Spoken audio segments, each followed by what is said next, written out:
தென்னாடுடைய சிவனை போற்றி, எந்நாட்டவர்க்கும் இறைவா போற்றி.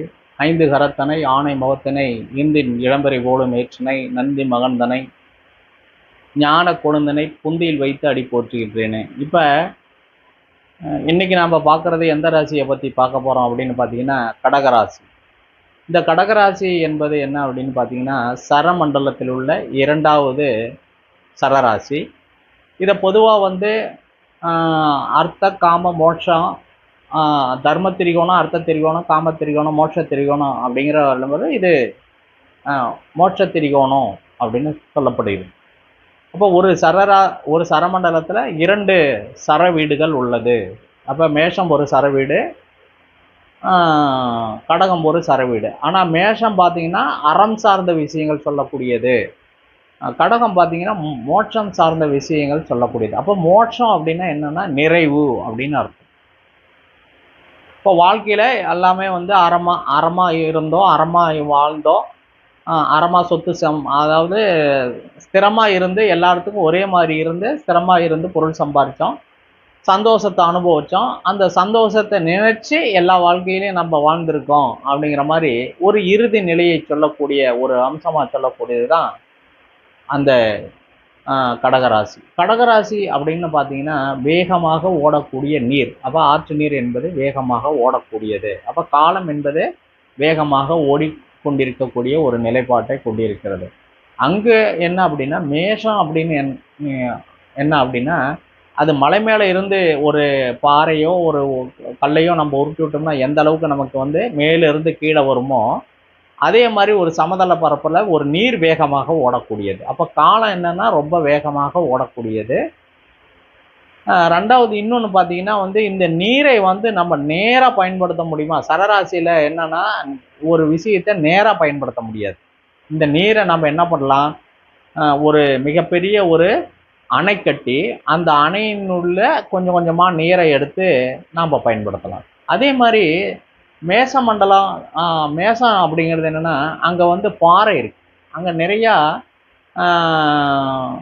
பாறைகள் இருக்கிறதுனால மேலே தாதுக்கள் அங்கே அதிகமாக இருக்கும். அந்த தாதுக்களை நம்ம கொஞ்சம் கொஞ்சமாக வெட்டி எடுத்து அது நமக்கு தேவை மாதிரி ஜல்லியோ அல்லது கட்டுக்கல்லோ அல்லது க்ரஷரோ அல்லது அதுக்குள்ள கனிம வளங்களை எடுத்து நமக்கு தேவையான இரும்பு பாக்சைட்டு இதெல்லாம் இருக்கும்போது அதையெல்லாம் எடுத்து நம்ம அதை கொஞ்சம் கொஞ்சமாக பிரித்து எடுத்து அதை கொஞ்சம் கொஞ்சமாக பயன்படுத்துகிறோம். மழையை நம்ம நேரடியாக பயன்படுத்த முடியாது, அதே மாதிரி ஆற்றை நம்ம நேரடியாக பயன்படுத்த முடியாது.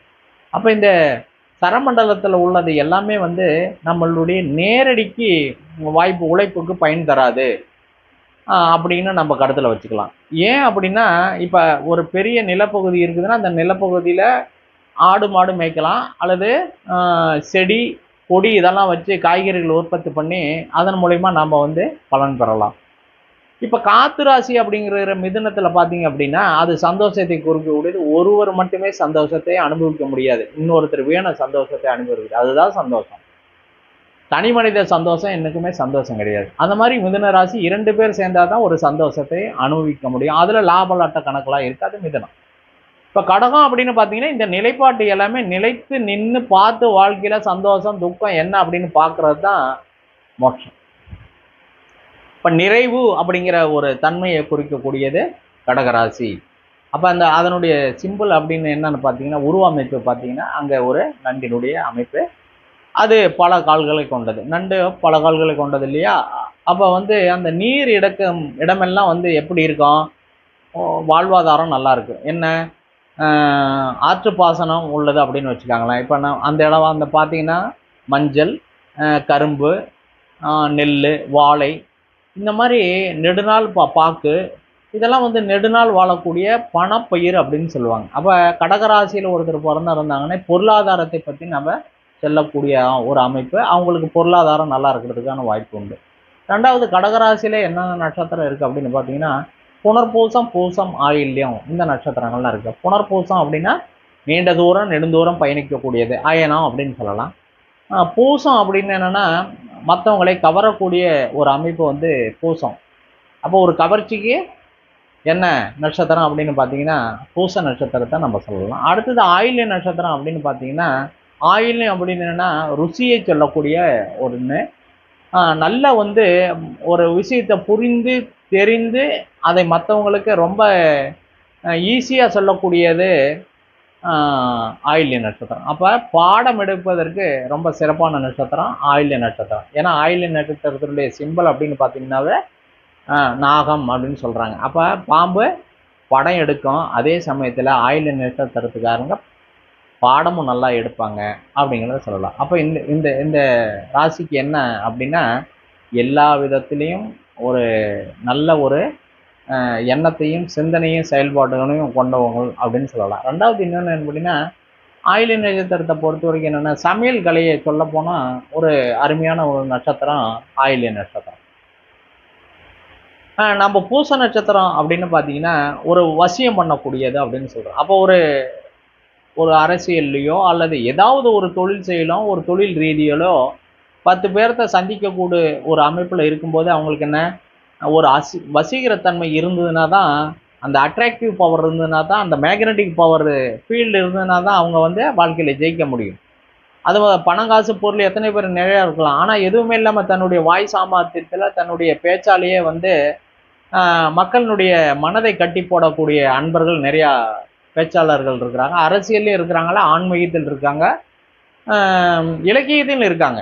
எல்லா தன்மையிலையும் அந்த மாதிரி இருக்காங்க. அப்போ அந்த மாதிரி இருக்கிறவங்களுக்கெல்லாம் கண்டிப்பாக வந்து கடகராசியில் இருக்கிறவங்க மேக்சிமம் ஒரு விஷயத்தை இலகுவாக மக்கள் மனதில் புரியக்கூடிய மாதிரி கொண்டு செல்லக்கூடிய ஒரு அமைப்பு கடகராசி நேயர்களுக்கு கண்டிப்பாக உண்டு.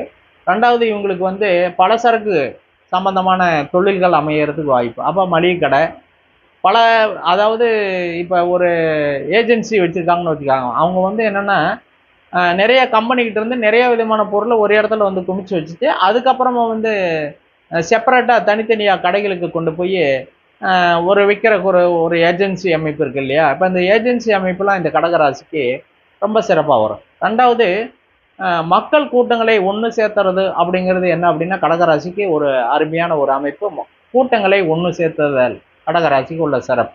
அப்போ இந்த கடகராசியில் பிறந்திருந்தால் அரசியல் அரசாங்கம் சம்பந்தமான விஷயங்களில் போக்குவரத்து அமைப்புக்கு இந்த ஜாதகங்களுக்கு நல்லா இருக்கும். இவங்களுடைய தனித்தன்மை அப்படின்னு பார்த்தீங்கன்னா ஒருத்தரை ஈஸியாக தன்னால் தன்னுடைய வழக்கில் கொண்டுகிட்டு வந்து வச்சுக்க முடியும். அந்த மாதிரி ஒரு அமைப்பு இவங்களுக்கு இருக்கு. வசீகர தன்மை வந்து மிதுன ராசிக்கு இருந்தாலும் ஒருத்தரை தனக்கு சாதகமான ஒரு அமைப்புக்கு கொண்டு வந்து அவங்களால நமக்கு என்ன காரியம் ஆக வேண்டுமோ அந்த காரியத்தை செய்து கொள்ளும் அமைப்பு யாருக்கு இருக்கான்? கடகராசி நேயர்களுக்கு இருக்கும். ரெண்டாவது அரசியல் சார்ந்த ஒரு சாணக்கிய தந்திரம் கண்டிப்பாக இருக்கும். வளைந்து நெளிந்து கொடுத்து சமயத்துக்கு தகுந்த போல தன்னை மாற்றிக்கொள்ளும் ஒரு அமைப்பு யாருக்கு இருக்கும் அப்படின்னா கடகராசி நேயர்களுக்கு கண்டிப்பாக இருக்கும். அப்போ இவங்க வந்து நெடுந்தூரம் பயணம் பண்ணக்கூடிய ஒரு அமைப்பு இருக்கும். அந்த வழியே தன்னுடைய தேவைகளை எல்லாமே பூர்த்தி பண்ணக்கூடிய ஒரு அமைப்பும் இவங்களுக்கு இருக்கும். இப்போ உணவு சார்ந்த பொருட்கள் இவங்களுக்கு கண்டிப்பாக வந்து தொழில் அமையறதுக்கான வாய்ப்பு இருக்குது. அது பால் சார்ந்த பொருட்கள் கண்டிப்பாக வந்து இவங்களுக்கு அதில் இவங்க போனாங்கன்னா கொஞ்சம் நல்ல முன்னேற்றம் அடையலாம். மருந்து சார்ந்த துறையிலையும் இவங்களுக்கு வந்து நல்ல அந்த மாதிரி துறையில் படிப்பு இருந்தாலும் அவங்க அதில் சாதனை பண்ணுறதுக்கான வாய்ப்பு இருக்கும். ரெண்டாவது பயணம் சார்ந்த தொழில் அப்படிங்கிறது இவங்களுக்கு அதன் மூலியமாக வருமானம் இருக்கும். இப்போ ட்ராவல்ஸ் வச்சு நடத்துகிறவங்களுக்கெல்லாம் இந்த கடகராசியாக இருந்ததுன்னா அவங்களுக்கு வந்து நல்ல ஒரு பலனை தரும். ஆடு மாடுகள் வச்சு பண்ணை நடத்துவதற்கும் இந்த கடகராசி ரொம்ப சப்போர்ட் பண்ணும். அரசியலுக்கும் சப்போர்ட் பண்ணுறோம். அடுத்தது இன்னொன்று பார்த்தீங்க அப்படின்னா இந்த பொருளை வாங்கிட்டு வட்டி கொடுறாங்க இல்லையா, அந்த வட்டி தொழில் அதுவும் இந்த கடகராசிக்கு ரொம்ப சிறப்பாக அமையும்.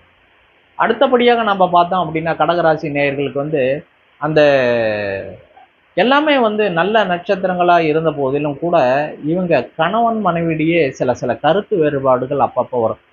இல்லை சார், இது வந்து எல்லா ராசிக்கும் தான் வந்து எல்லாத்துக்கும் தான் வந்து யாருக்கு தான் குடும்பத்தில் பிரச்சனை வராது இருக்குது அப்படின்னு நீங்கள் பார்த்தீங்கன்னாலும் கடகராசி நேயர்களுக்கு வந்து கொஞ்சம் அப்பைக்கப்போ இருக்கும். ஒரு ஆண் வந்து கடகராசியாக இருந்தால் பெண் வந்து வேற ராசியாக இருந்தான்னா அவங்க வந்து தன்னுடைய தராதரத்தை எப்பயுமே உயர்த்தி பேசிக்கொண்டே இருக்கக்கூடிய ஒரு அமைப்பு இருக்கும் கண்டிப்பாக வந்து. இப்போ கடகராசி நேயர்கள் எப்பயுமே வந்து தன்னுடைய பெருமைகளை அப்பக்கப்போ சொல்லி காமிக்காமல் இருக்க மாட்டாங்க. அது கண்டிப்பாக அவங்களுக்குள்ள இயல்பு. ஆனால் கடகராசி நேயர்கள் எப்பொழுதும் வந்து ஒரு உயர்ந்த மனப்பான்மையை கொண்டவர்கள். மற்றவர்களுக்கு உதவக்கூடிய அமைப்பில் கண்டிப்பாக வந்து நல்ல ஒரு மனநிலையை கொண்ட அமைப்பு உடையவர்கள். அடுத்ததாக பார்த்தீங்கன்னா, இவங்க இருக்கிற இடத்துல பார்த்தீங்கன்னா எப்போதும் 10 பேர் கூட்டம் சேர்ந்துக்கிட்டே இருக்கும். அந்த 10 பேர்த்துக்கு இவங்க சொன்னால் அவங்க கேட்பாங்க. அந்த மாதிரி ஒரு மனநிலை வந்து கடகராசிக்கு உண்டு. பொருள் கொடுத்து வாங்குறதுலேயும் இவங்களுக்கு ஒரு நல்ல ஒரு மரியாதை இருக்கும். அதே பேர் 10 பேருக்கு மத்தியில் இவங்க சொல்கிறதும் எடுபடக்கூடிய ஒரு அமைப்பு இருக்கும். நல்ல ஒரு சங்கடமான ஒரு மனநிலை இருக்கும்போது கூட இவங்க பேசுனாங்கன்னா அந்த சங்கடங்கள் குறையறதுக்கான ஒரு மனநிலை கண்டிப்பாக உண்டு. அந்த மாதிரி ஒரு அதிர்ஷ்டம் உள்ளவங்க கடகராசிக்காரங்க. அடுத்தது பார்த்தீங்கன்னா, இவங்க வழிபடுவது எந்த ஆலயம் அப்படின்னு சொன்னீங்கன்னா, பொதுவாக வந்து நாம் ஆறுகள் ஓடக்கூடிய அருகில் இருக்கிற ஆலயங்கள் சொல்லலாம். ஆனால் அதுலேயும் வந்து காவேரியை நம்ம வந்து ரொம்ப இதுக்கு ரொம்ப முக்கியத்துவம் கொடுத்து சொல்லலாம். ஏன்னா அங்கே பவானி சங்கமேஸ்வரர் ஆலயம், அந்த காவேரியும் பவானி கூடுற இடம் வந்து ரொம்ப சிறப்பான இடம். அந்த ஆலயத்தில், சங்கமேஸ்வரர் ஆலயத்தில் நீங்கள் வந்து இந்த கடகராசி நேயர்கள் வழிபாடு செஞ்சாங்க அப்படின்னா உங்களுடைய வாழ்க்கையினுடைய எல்லா கஷ்டங்களும் ஓரளவுக்கு குறைந்து வாழ்க்கையில் முன்னேற்றம் அடையும். அப்போ இவங்க என்ன, ஒரு 3 மாதத்துக்கு ஒரு தடவை பவானி கூடுதர பவானி சென்று அங்கே சங்கமேஸ்வரரை வழிபடுவது, ஆற்றில் குளித்து வழிபடுவது உங்களுடைய பொருளாதாரத்தை உயர்த்தும். வாழ்க்கையில் சங்கடங்கள் இருந்தாலும் எல்லா சங்கடமும் குறைய ஆரம்பிக்கும்.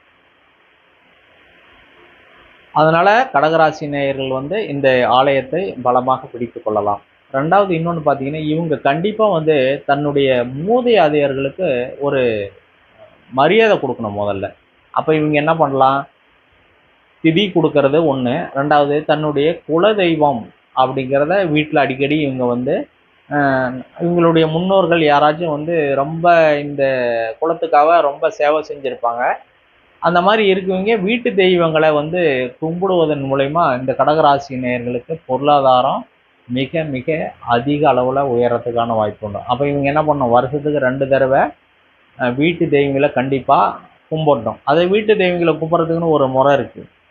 அதை பின்னாடி நம்ம வரும் வீடியோக்களில் வந்து அந்த வீட்டு தெய்வங்களை எப்படி கும்பிடுவது அப்படிங்கிறத நம்ம வந்து ஒரு நடைமுறையாகவே செய்து காண்பிக்கும்.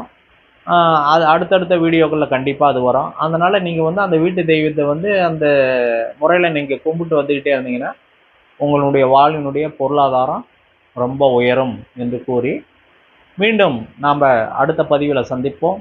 வாழ்க வளமுடன், வாழ்க வையகம். நன்றி, வணக்கம்.